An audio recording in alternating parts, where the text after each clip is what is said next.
All right, let's go ahead and get started. So others might be joining us as we kind of start this conversation, which is all good. So hello and welcome everybody. I'm Rebecca Ross. I work at Creative Commons on our Open Climate Campaign project.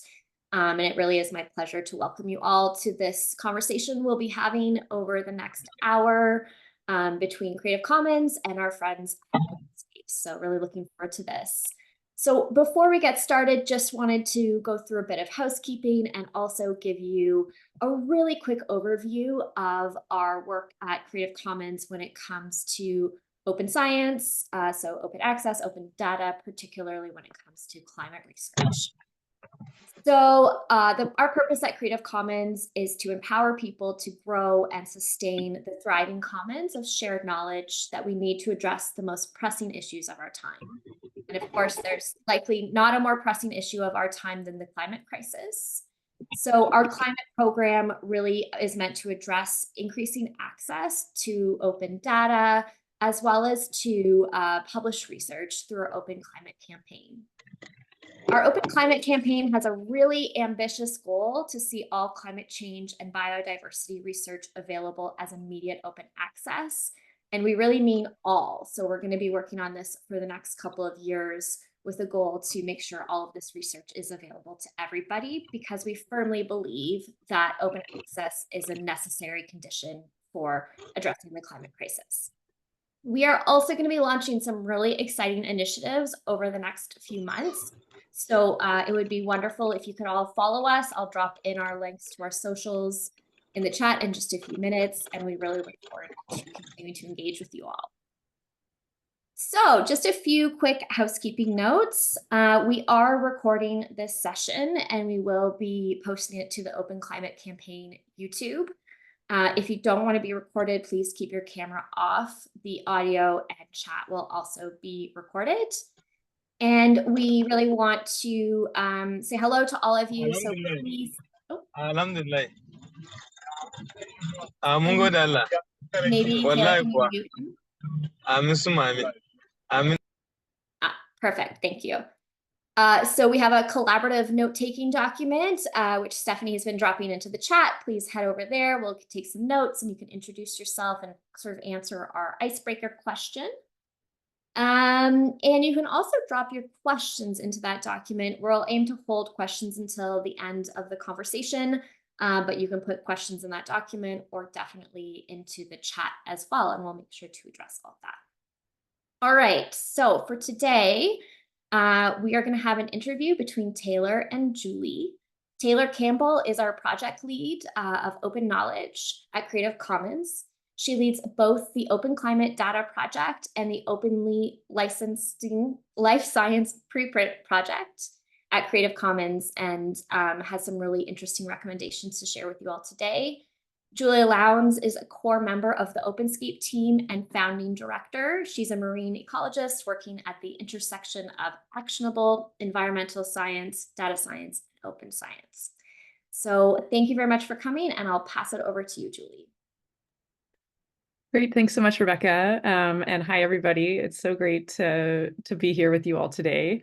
And I'm really looking forward to interviewing Taylor Campbell today. So thanks, Taylor, for being here to share your knowledge with us. Thought we'd just start off by just saying, how are you today? How are you doing? Oh, thanks. I'm doing really well today. Thank you. I'm calling from Los Angeles, California. The weather is unseasonably gloomy here, but I'm feeling good. Thank you. Awesome. That's gloomy weather aside, I'm glad we're here together. And I know you've been traveling quite a bit for the Open Climate Data Project. So will you share a little bit about where you've been through this project? Oh, sure. Yeah. So the Open Climate Data Project, we have partners all over the place now.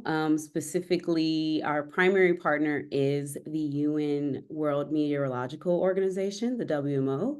And so I most recently am returning from a visit to the WMO in Geneva, Switzerland.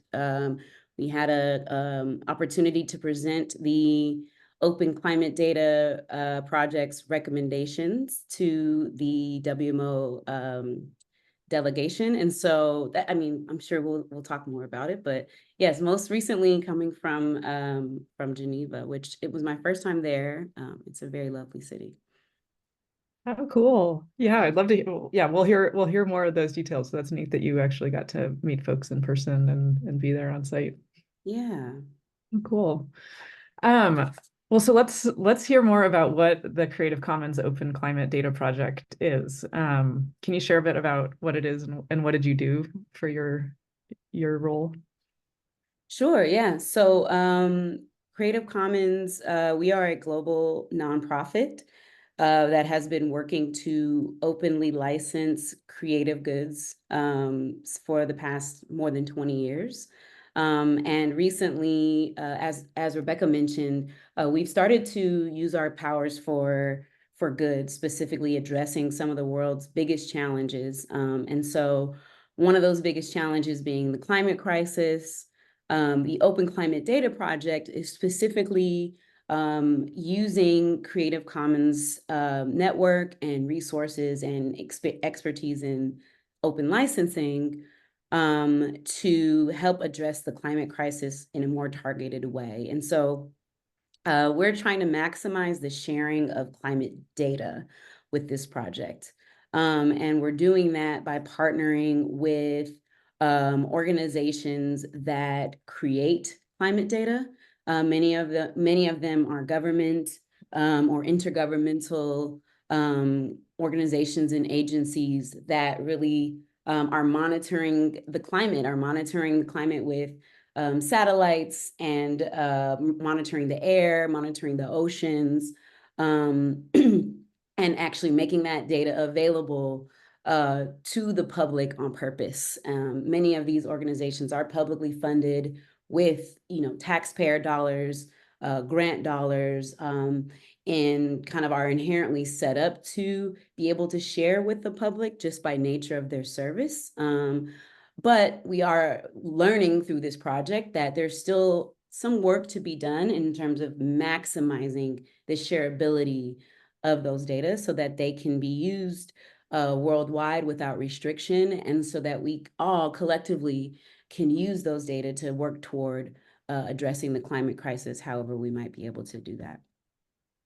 So we have partnered with many climate data producing agencies and organizations, starting with those that are, I mentioned the UNWMO, many individual national agencies here in the US. We are partnering with NASA, the space agency, and NOAA, the Ocean and Atmosphere Agency, as well as several across Europe, and a lot of intergovernmental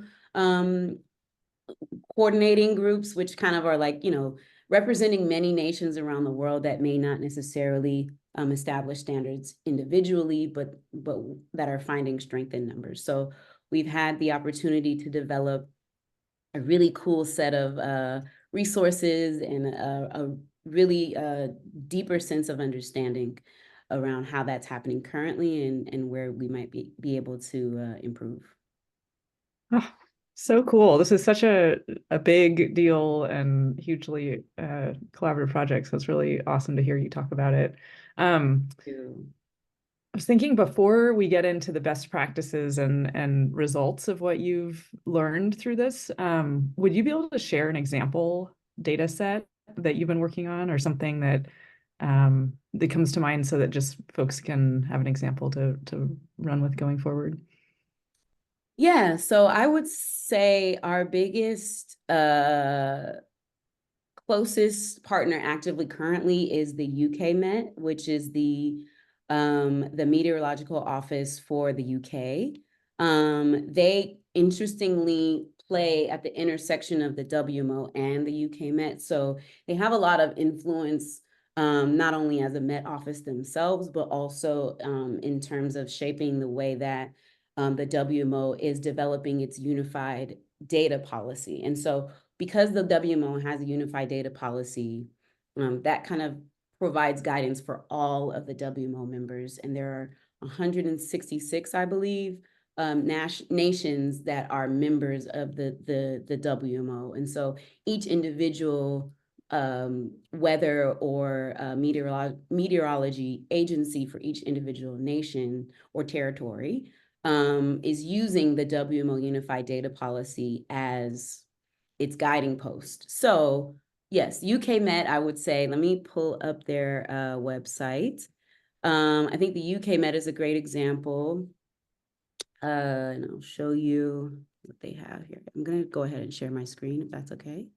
Awesome. Okay. Can you see this? Yes, looks great. Okay, so I'm just on metoffice.gov.uk, which is the UK Met's website, and I'm on the climate research page because that's really where it kind of centralizes. They have on their particular web experience, they've kind of organized different data sets in different areas of observation. So I think that we can. Let's do, I guess it doesn't really matter. Climate monitoring. So they use all of their data is made available on a platform called the HADOBS. I think it stands for something observation. Forgive me, I don't remember what it stands for. Hadley is the name of their observation center. And so the data sets that are available are kind of organized by type of data and mostly with meteorological organizations, they're kind of observing data in these different categories. It's not just specifically one area, which is why you can get so much rich data from a Met office, so much rich climate data. And so let's see, they have daily and hourly indices for their station data assessment of climate extremes. Let's look at that. So we're talking like hundreds of millions of rows of data, especially because these observations are happening consistently, so that people who are observing can really see how things are changing over time. And so here they have the data set of the current version of the data set is available, last updated on May 9th. Excuse me. And so this is really where we get into some of the work that we've been supporting. The data is available for download right here on the right. And it gives information about the license, the terms and conditions. That's something that's really important for our project. Excuse me. And you'll notice also, we go to download. You'll notice that it gives information about the license, it gives information about attribution, and it also references the WMO resolution, which, as I mentioned, the WMO provides the UNWMO provides the Unified Data Policy, data sharing policy. And so it's really important. This is a small step, but a huge step to be able to provide licensing information, attribution information, and any other supporting information about how a user like me, should consider using the data that's being made available. Those few elements can go a really long way when it comes to maximizing the shareability of data. So we're hoping to see more of that wherever climate data is made available. That is so cool. And thank you so much for screen sharing and like drilling down into that at a data set and being able to see like your work in action with the license and the policy. That's super helpful. Thank you. There's an important question in the chat. Great question. What do you mean by attribution? Yes. Okay. So many times in academic settings, it's referred to as citation. When you use something else that you did not create to inform what you are creating, it's best practice, it's standard practice to give a citation or a reference to that original source. And so from a legal perspective, because we're talking about copyright law, excuse me, it's, they're essentially interchangeable, but there is a slight difference with attribution, which is that it is a legal requirement for all of our Creative Commons licenses. And attribution is very similar to citation, but it involves 4 elements. T for title, the title of the work that you are sourcing. And I can type it out in the chat so you can, if you want to copy this, but we use the acronym TASL, TASL. T stands for title, A stands for author, S stands for the source link, so you can link people to the thing that you used, and then L, which is our favorite letter, for license. So we bring the license, being able to tell your user what the license is on the thing that you are referencing is really critical, so that they also know what they're allowed to do and not do with the work. So TASL are the tassel elements of attribution.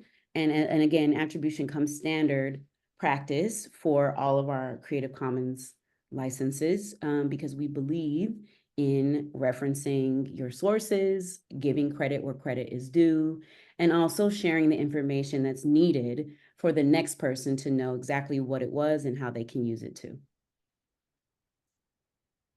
Happy to answer more about attribution if you have more questions.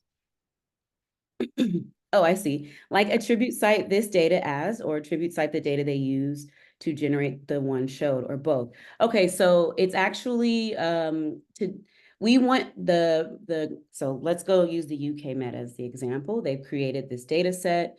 Perhaps someone like me wants to use that data to create a weather tool. Maybe I want to create a cool app that allows people to monitor the weather in London. And so I will make sure that I attribute the UK Met's data set. I'm attributing my source on my app so that people who use my app know where I got the information from. However, Francisca, you can also tell your users how you want them to attribute you, right? So you can give an example that says, now, Francisca, if you use my app, I would like you to attribute me. And I would like you to use title, Taylor's app, author, Taylor, source link to my app, and license, CC BY. And so now I'm giving you the ability to just copy and paste my attribution without having to think about how to craft it. Oh, super. Thanks for answering those questions. Those were great questions, Francisca. Thank you. Yeah. There's a follow-up about DOI, but I wonder if we talk about that a little bit later so that you can continue with the best practices that you found from all of your work with all these different groups. And DOIs do come up, so I'm happy to answer that question a little bit later. Perfect. So yeah, tell us what you so the UK Met was one example of the teams that you've worked with. And I know you've just published a report with best practices. So will you share, tell us what you found. Yes, so we worked with 9 organizations, including the WMO, several across the US, Europe, and a few intergovernmental organizations that are all climate producers. And we had a monthly working group meeting where we all came together and talked honestly about the current state of things, the challenges, what are the obstacles to maximizing sharing for you and your agency. And we developed a very baseline set of recommendations because we all agreed that there's a lot to be done, but we want to build a foundation. And so at that foundation, we really developed recommendations in 2 categories. One is setting legal terms for your data, which many agencies are navigating actively, and establishing metadata schema rather, that clearly communicate the sharing specifics for those data, not just in a human readable way, but also in a machine readable way. Actually, I said that backwards. Not just in a machine readable way, but in a human readable way. Because, you know, even looking at the data set that I just showed from UK Met, there's room for improvement. There's room for, from a human readability perspective, to be able to read that and say, oh, okay, the license is this, good to know. I was going to use it, but this license kind of doesn't let me use it, so now I won't use it, for example. So we want to be able to, we wanted to create these recommendations so that we can build standard practices across all areas of climate data production, that really standardize the legal terms that we believe maximize sharing, and the metadata values that we believe maximize sharing. There's a lot more that we could do potentially to maximize sharing, but we found it important, the entire group found it important to start with those two areas. So yeah, I can share a little bit more. I see that Rebecca already shared it in the chat. So I would love for folks to access that. We're in the process of translating the report into the UN languages as well. So if you might happen to need additional languages, you can always follow up, and I'll keep you updated on the progress there. But for now, we have it available in English, and I'd be happy to go deeper into what we have. But ultimately, we've created these recommendations so that we can do something that we've been looking forward to do for the rest of this year, which is actually help organizations implement in these two areas. So we've already had several organizations raise their hands and say, this all sounds good, but like, we need help. And so we also have built capacity as an organization and in partnership to be able to work with organizations on training, consulting, assessments, policy development, in order to really activate the implementation of these recommendations in their organization. So really excited about meeting with you all today, working with Openscapes, because we believe there's no limit to where we might be able to make that offer. So yeah, these are our recommendations, and I'm happy to explain more about what those recommendations actually are. Yeah, that's super. That, I mean, to have those two best practices around, first setting legal terms and second metadata, it'd be great to hear a bit more about each of them, particularly since that's such an amazing offer to be able to consult and help groups. So yeah, would you start with the first one, the legal terms, and share more about that? Sure. So our legal recommendations center on choosing a license. So if I'm the UK Met and I'm developing observation data that I want to make available to the world, I have the opportunity to choose a license for that data. And our recommendation, no matter who you are, is that you choose option A or option B. Option A is actually forfeiting a license altogether and dedicating that data to the worldwide public domain.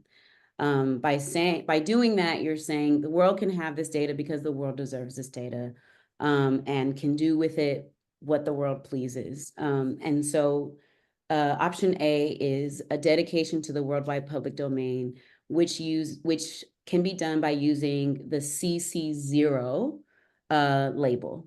0 means no license here, but still public domain. Our option B is choosing to use a license, but using the least restrictive license that exists, which of course is to maximize the shareability of that work. And so the least restrictive license that we have is the CC BY license, BY, which is a shorthand for attribution. You can use my work as long as you give me attribution. And so that is the only legal requirement for access and use. It allows for unlimited reuse as long as that attribution is given. And we believe that, again, attribution is a minimum requirement for all of the things. So our least restrictive license only requires attribution. And we hope that when it comes to selecting a license, every user worldwide will either choose the CC0 public domain dedication or the CC BY license, because it is the least restrictive license. That is great to have that clarity in the in the suggestions around CC0 and CC BY for climate data. That's a big deal. It's great. Thank you. Yeah, and one other thing to note about that, we ended up having two options. We came in the door saying like everyone should just put everything in the public domain because it's probably publicly funded anyway. And we believe that that just is the right thing to do. But we got a lot of pushback from that on that, specifically because there are places in the world where, not in the US, interestingly, but there are places in the world where publicly funded climate data is still eligible for copyright. And so we want to recognize that not every place in the world has the same laws, has the same considerations. And so we wanted to provide option A and option B, and be respectful of, both paths, whether you want to choose copyright or whether you are fine with foregoing copyright. Mhm. Yeah, that's great. Thanks. That's great backstory too, and hearing like the feedback of like the importance of attribution, and particularly likely with funding and whatnot. So that's great that you were able to incorporate that. Okay, well, shifting to metadata standards, which was your second best practices, will you tell us more about that? Yeah, so Francisca basically brought it up already. The attribution are the main areas, the attribution values of title, author, source link, and license, tassel, are the main areas that we wanted to translate to standard metadata values in all cases. So we noticed that many metadata schema already will tell you the title of the work. It'll already tell you the author of the work or the source agency, but won't always give you the link to the work, or won't always give you the license. Probably least frequently does license show up. So we're working with groups, and we put in the recommendations. Make sure that you include the license. Make sure that you include a field for license in your metadata schema, even if the license hasn't been assigned, even if the license is unknown.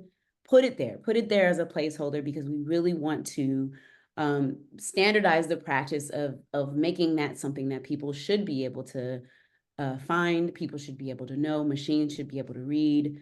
The license that is referenced in a license field could also be a URL field, so it could also link to the license that you're putting on there, so people can actually read about that license. And then we have an additional field for license description. Again, we really wanted to be able to make this human readable and not just machine readable.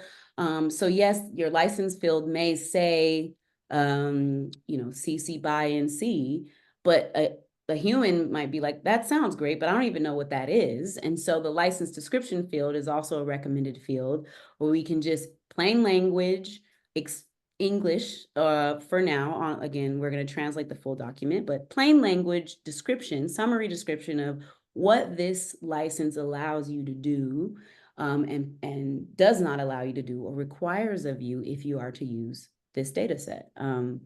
And we have a few others in there, but ultimately we want to really be able to communicate clearly and provide ease of use, because when it comes to the legal standard, copyright, if you happen to be interested in using a data source that has very restricted license on it, it can be a nightmare.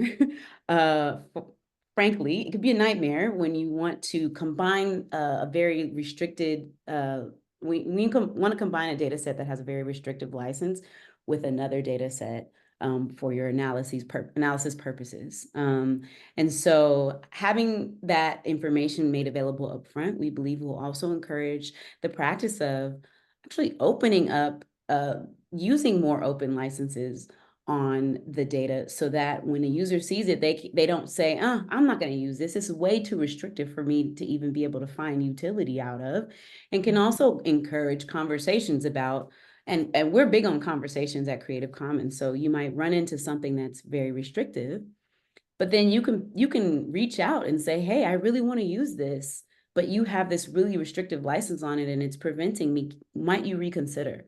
And so the metadata recommendations are not just for what they contain, but they're also for the sake of transparency, the sake of providing that information up front, and the sake of encouraging conversations that might lead to more open access in the future. Mm-hmm. I really like that idea that this is a conversation, because something like metadata or licenses can seem very like final or formal or static. So that's like a really important part of this all, is the conversation part. Yeah, and I did want to mention, Francisca, you asked about DOIs. I think this is a great time to bring that up. So we do promote the use of the TASL, TASL, the source link, this. We are huge advocates of the use of DOIs, and we actually recommend DOIs wherever possible. So we see DOIs as the what you would put in as a value for the source link. The DOI is a tool that allows people to be able to track the provenance of their creative work online. And I know that I see your comment. I know there are complications to the maintenance of DOIs. That unfortunately is not that's the end of our expertise here at Creative Commons, because we're navigating that as well. We have several resources that are constantly evolving. But we're hopeful that the widespread use of DOIs and the widespread incorporation of DOIs into metadata schema will only lead to the improvement of the DOI experience long term. Great. Well, I know there's more discussion questions coming, so I think maybe I'll just ask one final question before closing out my Q&A with you, and then we go to a group discussion. I know I had planned to ask you about how those two best practices show up in the WMO example, but I think you've showed us that throughout the whole conversation. So I'll just ask if there's anything else you had wanted to say or that came to mind from our conversation that you wanted to share before we go to audience question. I think the only thing I'll add is that while we have been focusing on doing the initial part of our work in partnership with these large, huge climate producing agencies, it's really important for us to also think about this challenge at other levels. So we're starting to get into working on the level of like local application of climate data, particularly how cities around the world need to have access to climate data in order to start to analyze, understand, and address the local impacts of the climate crisis in their region. Here in the US, we're seeing flooding at new levels, and this has become a city or a local jurisdiction's responsibility. And so it's affecting budgeting decisions. It's affecting decisions on development. It's affecting a lot in terms of how does a city now address these impacts of the climate crisis, and how does climate data and the access to climate data play a role in that? And so we're just starting to get into that kind of side of the impacts of openly accessing climate data. And it's been really exciting to just understand that the through line, I guess, the pipeline of how data is first captured from the satellite, but then also is used for the ultimate goal of addressing the climate crisis and in all the different shapes and forms in which climate data may be used to do that. Mm-hmm. That's so great you're doing that. I'm so glad you mentioned that, because I think that idea of connecting, like having smaller examples like municipalities that are connected and can learn from each other. And my mind also went to like smaller research groups too, might be within a university or within a government organization that could benefit from working with you, and then also scale up within their organization or across their sort of study systems. Oh, cool. Super. Well, thank you so much. It's not over. There's many more great questions in the document. So maybe we will can open things up to questions. I know Stephanie and Rebecca have been keeping an eye on the questions that have been answered, and I wonder if you know a good place to start. Yeah. I've sort of put my cursor over one to get started, I think. So Colin, you typed a question about hearing more about training. Would you like to unmute and ask that question? Sure. I can go on video too. I can be a real person for a second. So I am the data librarian at EcoHealth Alliance. So I'm kind of the person who puts the rubber to the road when it comes to implementing, open science policies. And I'm just really curious about the training and implementation support you said you provided. Yeah. So great to meet you. We are offering training and implementation support for organizations that work in climate data, or organizations that are looking to either maximize access to their climate data, or help someone else maximize access to climate data. And we have training, we have a training department at Creative Commons that has since forever been in the business of working with partners to make sure that they have as much information as they need to use our tools. We have a hands-on training that can be customized for like your staff, for example, that could walk you through the different Creative Commons licensing options, really talk through it, help you understand what they are and how they might benefit your organization. And then we also have a more self-service option, which is the Creative Commons certificate training. That's all online based. And it is 6 weeks or 9 weeks. Sorry, I don't remember the number of weeks, but several week long online course where you can also learn in depth about the Creative Commons licenses, tools, resources. This is really popular among librarians and educators. So we've actually segmented the Creative Commons certificate training into those two kind of main topical areas, but it's not limited to people who identify as educators or librarians, but it does happen to be a popular option for people who represent a university, for example. So yeah, we have those options, but specifically, we are making our training and consulting available to partners at no cost this year. So it's exciting to be here. If that's something that would be interesting to you, you can definitely reach out. I'll share my information if it's not already been shared, but that's one of the reasons why we wanted to talk to this group today. And then on the consulting side, it can basically look like whatever questions you have, whatever we might need to walk you through. It really depends, but I think our big categories tend to be the development of open policy or the establishment of open policy,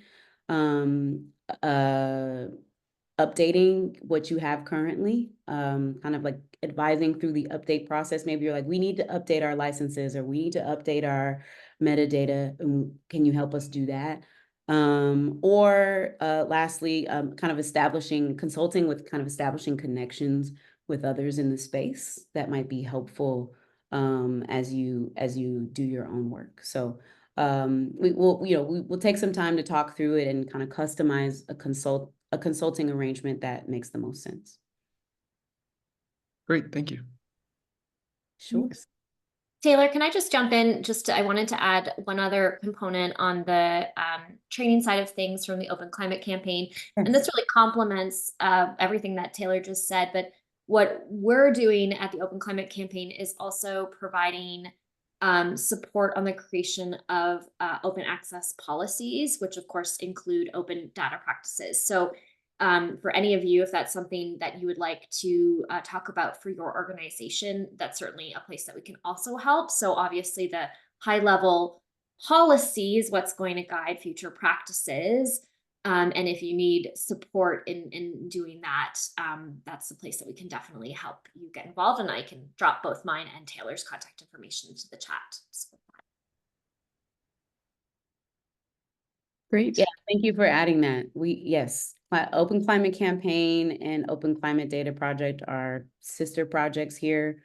We just happen to be focusing on the specifics for data because they do have some separate legal implications versus research and open research more broadly, which inherently does involve the specifics that apply to data as well. Great. Just as a follow-up to say out loud before I take Eli's question, since I see your hand up, Eli, we were just curious what folks in the audience needs are. Like what data do you have? How are you sharing it? What are your challenges? And so if you have an example you want to share out loud, just so that this group and so that Taylor and Rebecca can hear about it, we'd welcome that. So thanks for all your questions. And Eli, go ahead. Yeah, I had a question about the DOI part, and I apologize if I was spacing out and you covered this. Oh, not DOI, sorry, metadata part. Metadata. Yeah. The DOI, that was good. The metadata, like especially for climate data and spatial data, that is a question I get a lot from people that I'm trying to advise. I'm the lead of the NOAA Fisheries Open Science Initiative, and so people come to me with questions all the time. And lately I'm getting questions about, hey, what are like the standard metadata we should be using for this kind of climate data? Right now it's a lot of geospatial data, but other times it'll be other types of data. And I don't, I haven't figured out how to educate myself on that. Like I Google things and I just get like in so much like information. And I'm wondering if, if you are creating something like educational material for that, or if Yeah. help there. Yeah, that definitely falls squarely into our training and consulting, Eli. We have worked with organizations who have asked that very same question of like, how do we make sure that we can educate our people on establishing this too? Because a lot of times it's not you that would be establishing it, it's them.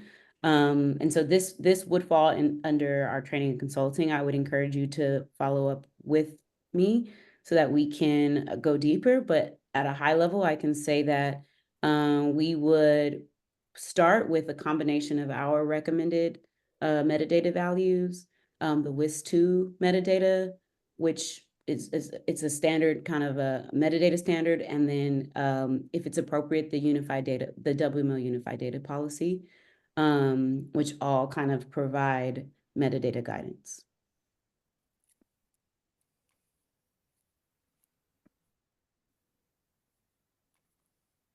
Sound good? Great. Thanks so much.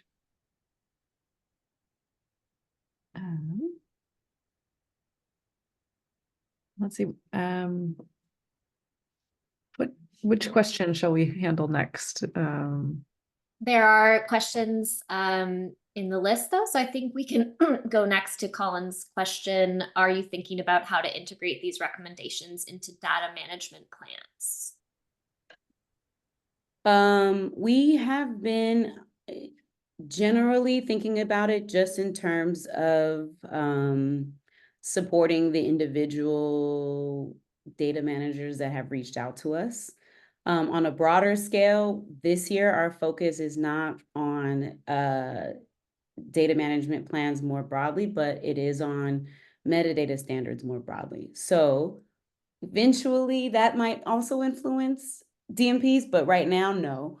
We have been able to do that on a one-off basis though.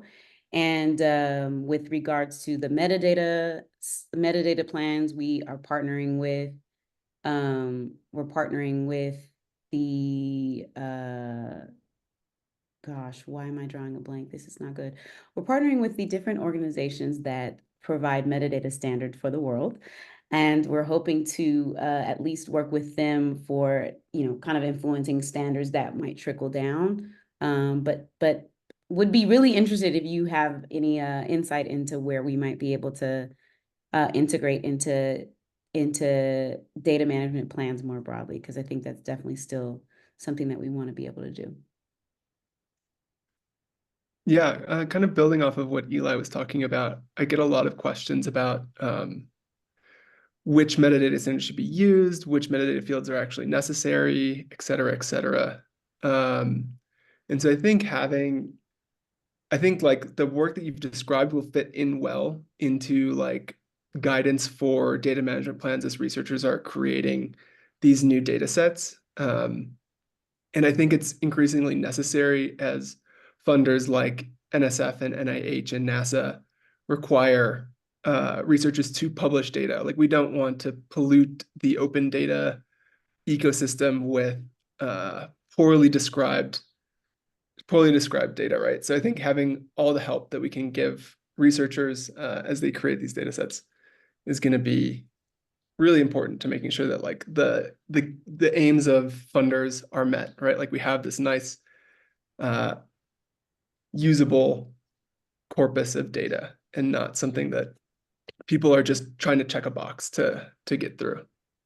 Yeah, absolutely. We have a lot of partners that are already a few steps ahead, excuse me, in that process. So I'm happy to connect you or members of your team with them. And also, I'm gonna just paste in the chat here. We have this is a ugly link, forgive me, but we have a summary version of the recommendations, which just kind of provides an at-a-glance view of the metadata schema that we are recommending. So pages 2 and 3. Page 2 is metadata for your data, and then page 3 is metadata for the data that you've sourced. And so if this is a handy thing to link to your partners in the meantime, please do. And this is also made available on our web page. So I just grabbed it from there. Great. We've got two questions, one about international standards and how this complies or supports some other international standards like the Research Data Alliance.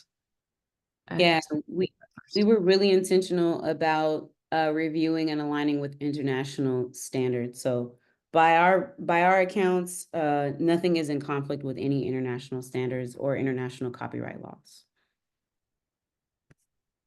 Great. Thank you. And then there's one about your thoughts on bespoke open licenses, often by governments. It would be better. Yeah, go ahead. Yeah, I mean, the example that I showed at the beginning of the UK Met, that was not a Creative Commons license. I don't know if you noticed, but it wasn't. It was a bespoke license. And so it is unreasonable for us to expect everyone in the world to already be using Creative Commons licenses or to already even know about Creative Commons licenses. And so the scenario that we're finding ourselves in is actually most likely to be, we already have this other license idea, and working through maybe some change management or maybe some conversations to even just assess whether a Creative Commons license is a better choice. We've been in the business of that since forever. That's not going to change. What we think about bespoke licenses is that we always want to take a look at them in detail.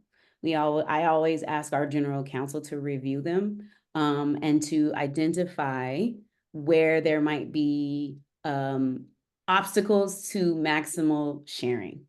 And so that's just what we do. That's how we start the process. We also compare it to our recommendation of the CC BY license.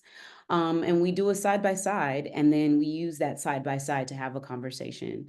Sometimes there are very valid reasons why the bespoke license is in place, and we respect that. And sometimes once we do the side by side and have the conversation, there's a realization that, oh, we don't actually need all of these things, or we don't actually want all of these things that are in our bespoke license. We actually want what the CC BY license provides. Let's make a change. Let's make an update. That is something that we hope to encourage other people to do as well. But at a minimum, if anyone's going to do it, it's going to be us. Great. Well, let's see, there's more questions in the doc, and maybe we can ask Taylor and Rebecca to continue looking at those and providing responses after the call that you can come back to in the doc. I did want to just come back to that idea of any challenges or specific uses that people want to share out loud, just so we get a sense of what people are up against and thinking about before closing.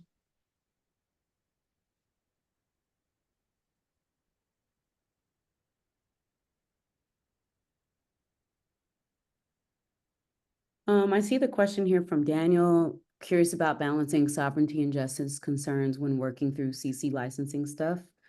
That is something that we have to think about constantly.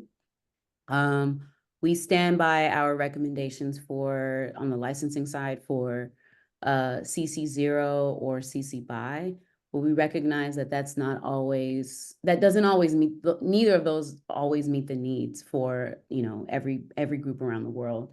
And we respect that. I think the biggest challenge or concern that we deal with when it comes to data producers is less about sovereignty and justice because they're data producers, and more about security or privacy, actually. And so we think about any case of like exceptions that need to be made, or use cases where CC0 or CC BY just don't make sense. We also consider and would encourage our partners to consider the use of legal terms that can be added on top of the license. So for example, let's say you decide to use the CC BY license, but you still have things that you want to make sure happen, like please respect my data in these ways. You can achieve those goals with a license, but you can also achieve them by setting legal terms that aren't specifically built into the license itself, like website access terms. So you might say, in order to access this information, I require that you give me your email address, and I require that you tell me what organization you work with, and I require, right? And so there are ways for you to validate the things that you need without necessarily putting a copyright limit from a licensing perspective. But in some cases, you might actually want that built into the license, because one of the benefits of copyright is ownership that gives you grounds in the court of law. And so it really depends on what your specific needs are. But in terms of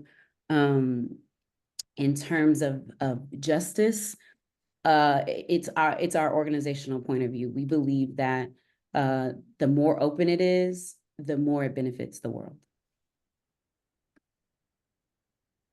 Great. Well, that is super. I'm really glad that you were able to end on that topic. Thank you so much, Taylor.